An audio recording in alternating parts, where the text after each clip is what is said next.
پیراهن تابستانه یا پیراهن ساحلی از مدل لباس‌هایی که خیلی پرکاربرده و در فصل تابستان خیلی ازش استفاده میشه و مدل‌های خیلی متنوع مختلفی داره. مثلا همین نمونه‌ای که ما اینجا داریم آموزش میدیم اصلا به طور کلی آستین نداره، بدون آستینه. به جای آستین در قسمت سرشانه یک مقدار اضافی مانند یک شنل در این قسمت روی بازو و روی سینه و پشت آویزان شده که خیلی هم زیباست و خیلی هم راحته. معمولا جنس این پارچه هایی که این لباس های تابستانه را باشون درست میکنن، پیراهن ساحلی رو باش درست میکنن، از پارچه های نخی. مقدار پارچه مورد نیاز برای این مدل لباس که ما میخوایم طراحی بکنیم اینجا، اگه عرض پارچه 150 باشه، یک قد از لباس و به اضافه قد این شنل به اضافه 20 تا 30 سانتی متر اضافه برای این قسمتی که اینجا میخواد چین بخوره و پایین لباس ما پارچه لازم داریم. برای پارچه های عرض 110 دو قد لازم داریم. اما برای این قسمتی که برای زیر کمر و اینجا کش میخوره، این قسمت میتونه هم برش خورده باشه، هم میتونیم اصلا برش نزنیم و کشدوزی بکنیم این قسمت رو، که حتما موقعی که کشدوزی میکنیم کمتر از 2 دوخت نداشته باشه، سعی کنیم حداقل 2 دوخت داشته باشه و میتونیم این قسمت رو همین جایی که من در نظر گرفتم بذارین، یا اینکه این جای کش رو بالاتر ببرین، یعنی به زیر سینه نزدیکتر بکنین، که این بستگی به سلیقه خودتون داره. الگوی مورد نیاز برای پیراهن ساحلی شنلدار یه دونه الگوی بالاتن است که پنس زیر سینه رو داشته باشه. از این الگو استفاده میکنیم. اینی که میبینین اینجا الگوی بالاتنه قسمت جلو و اینم الگوی بالاتنه قسمت پشت تا روی باسن بزرگه. بعد میایم روی الگوی اولیه بالاتنه جلو از گودی گردن حدود 5 تا 7 سانتی متر پایین میایم. بعد این کارم در قسمت سرشانه به موازات همین خط میریم تا حلقه آستین و یک مقدار حدود 1 سانت تا 2 سانت اینو بالاتر میگیریم. بعد به صورت هلال اینو وصل میکنیم به اینجا و این قسمت رو برش میزنیم و اینو دوراندازه دیگه نمیخوایم اینو. بعد این قسمت حلقه آستین. در قسمت حلقه آستین چون در این مدل ما آستین به این لباس وصل نمی کنیم، لازم نیست حلقه را گشاد کنیم. حتی میتونیم حلقه را تنگتر بکنیم، یعنی یه مقدار بیایم بالا از حلقه و حلقه را تنگتر بکنیم. به هر حال در این قسمت هم میایم 2 سانت از اینجا تا اینجا علامت میزنیم و دوباره حلقه را میکشیم و این قسمت هم دوراندازه دیگه، اینم نمیخوایم. در قسمت کمر، این خط کمر ماست، بستگی داره میخواین کشو کجا بدوزین. اگه میخواین زیاد بره زیر سینه، خب از این قسمت کمر میتونید تا 5 سانت هم بالا برین. من اینجا 3 سانت بالا رفتم، اینو علامت زدم، یک خط کشیدم و این دوتا رو از هم جدا کردم. شما خواستی میتونید از هم دیگه جدا نکنین، در این محل کش بدوزین. بعد در قسمت پشت، در قسمت پشت هم همین کار رو میکنیم. از این قسمت گودی گردن اندازه تقریبا 5 سانتی متر پایین میایم، یک خط مستقیم میکشیم. میتونیم دوباره اینو یه مقدار هلال کنیم، یعنی اینجا یه مقدار بالاتر در نظر بگیریم. اینم جدا میکنم، اینم دوراندازی دیگه، اینم نمیخوایم. بعد در قسمت حلقه هم دوباره این کارو میکنیم. 2 سانت ازش جدا میکنیم، حلقه رو گشاد نمیکنیم. اگه خواستین تنگم میتونین بکنین تا 2 سانت. بعد این قسمت هم جدا میکنیم، اینم نمیخوایم، اینم میندازیم دور. میمونه این قسمت، اینم که بالاتنه پشته. این خود بالاتنه پشته. برای کمرم همان کاری کردیم. از این قسمت حدود 3 سانت من بالا رفتم و اینو از هم جدا کردم که گفتم میتونین از هم جدا نکنین، کش بدوزین. اینم شد دیگه پایین تنه ما. پایین تنه جلو و پایین تنه پشت به اندازه‌ای که میخوایم قد لباسمون بلند باشه باید اینجا بهش چی بشه؟ اضافه بشه. این قسمت میره روی دولای بسته و مستقیم تا پایین ادامه پیدا میکنه. بعد اینم که همینجوری اومده پایین، در این قسمت خط پهلو در پای لباس ما میتونیم 3 تا 5 سانتی متر بهش اضافه کنیم و دوباره وصل کنیم اینجا. یعنی پای لباس ما باید گشادتر باشه و همین کار را هم برای قسمت پشت انجام میدیم.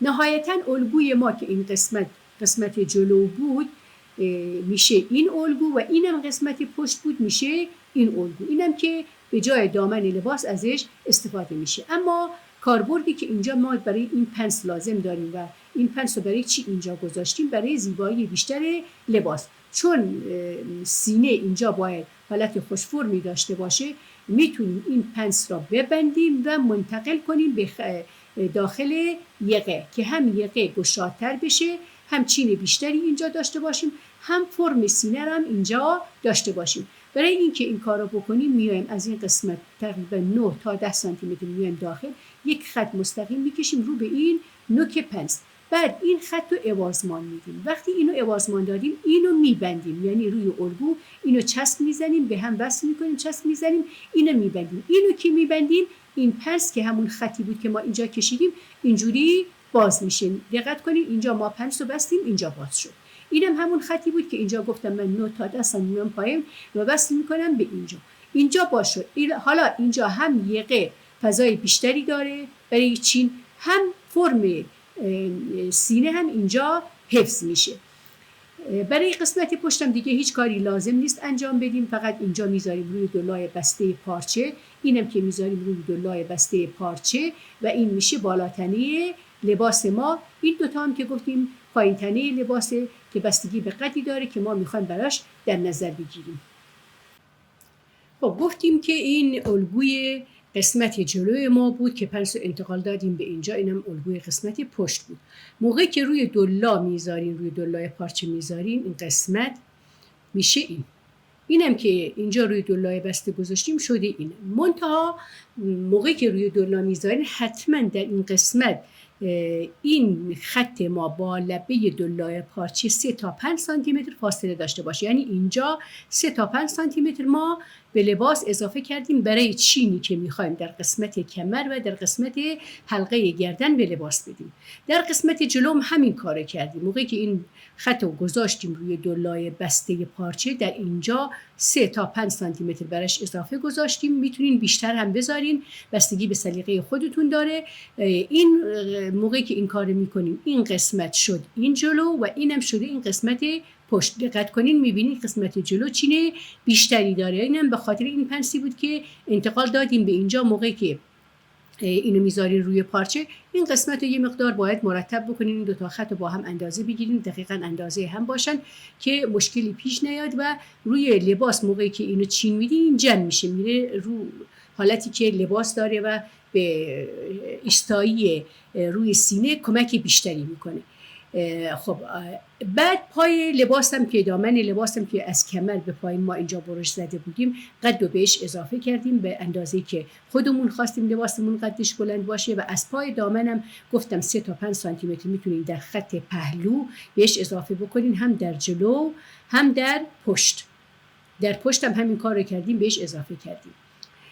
بعد این قسمت که اگه خواستین برش میزنین، اگر هم نخواستین برش نمیزنین، این دوتا فقط این قسمت روش کش میدوزیم که وقتی که وصله به هم سعی میکنیم دو کشمون 2 تا دوخت داشته باشه به فاصله 1 سانتی متر که چین روی کمر حالت زیبایی داشته باشه. اگر هم این کار نکردین که جداگانه دیگه اینا رو به هم وقتی وصل کردین دوباره روش کش میدوزیم. این قسمت روی گردنم که قسمت جلو هست بازم این قسمت هم کشدوزی میشه، قسمت پشتم همچنین کشدوزی میشه.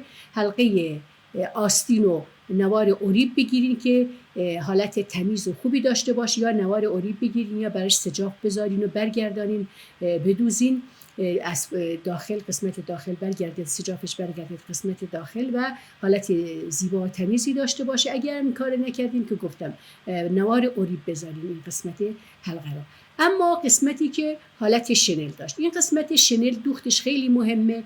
از اینجا که این قسمت وسط پارچه ماست در نظر بگیریم، اینم وسط جلو باشه، این وسط با این وسط منطبقن روی هم و این قسمتی هم که از اینجا تا اینجا ما گذاشتیم همین اندازه قسمت جلوه که با این دوخت میخوره و کش میخوره.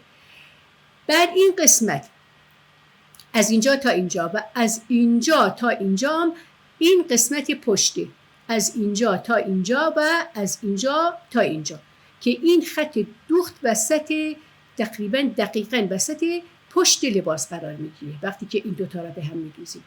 ولی این دوتایی که اینجاست اینا روی بازو قرار میگیرن. این قسمتی که روی بازو قرار میگیره تقریبا 2 برابر قسمتی است که باید روی بازو آویزان بشه. شما میتونین روی بازوی خودتون با یک نخی با چیزی اندازه بگیرید که میخواین چقدر آویزان باشه این پارچه روی بازوی شما 2 برابر بگیرین. بعد برای دوخت این قسمت خیلی مهمه چجوری اینو بدوزین. اینو میاین چرختون دوختشو درشت میکنین، میذارین روی دوخت درشت، بعد 2 تا 3 بار به فاصله 1 تا 2 میلیمتر دوختهای موازی اینجوری دوختهای موازی میزنین.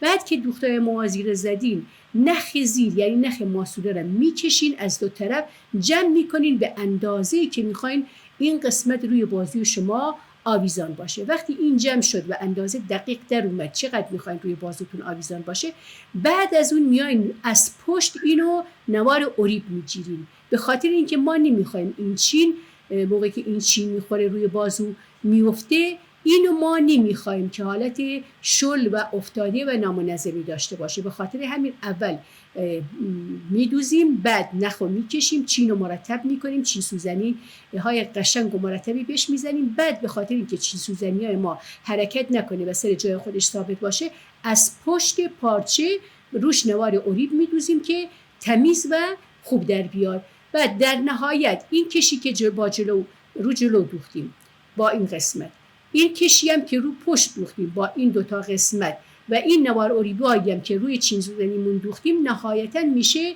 مقداری که روی شانه و حلقه گردن جلو پشت ما آویزان میشه و همان شنلیه که روی لباس ما داشتیم.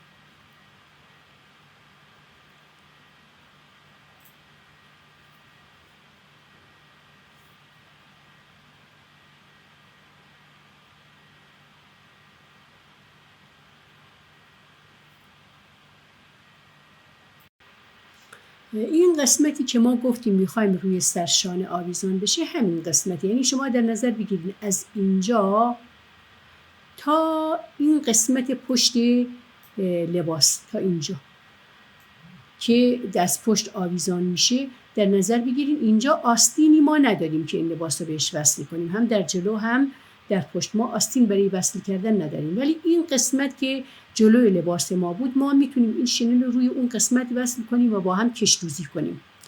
از پشت هم میتونیم همین کارو بکنیم، ولی اینجا ما یه جایی نداریم که اینو بهش آویزان کنیم. در نتیجه میایم چه کار میکنیم؟ میایم اول اینو چین سوزنی قشنگ میزنیم تمیز، بعد روی چین سوزنی رو نوار اریب از داخل میگیریم که حالت ثابتی داشته باشه و به هر مقداری که میخوایم اینجا حالت آویزان داشته باشه روی شانه، شاید کسی بخواد بالاتر باشه، شاید کسی بخواد حالت آویزان تری داشته باشه، به همون میزان اینجا را نوار دوزی میکنیم.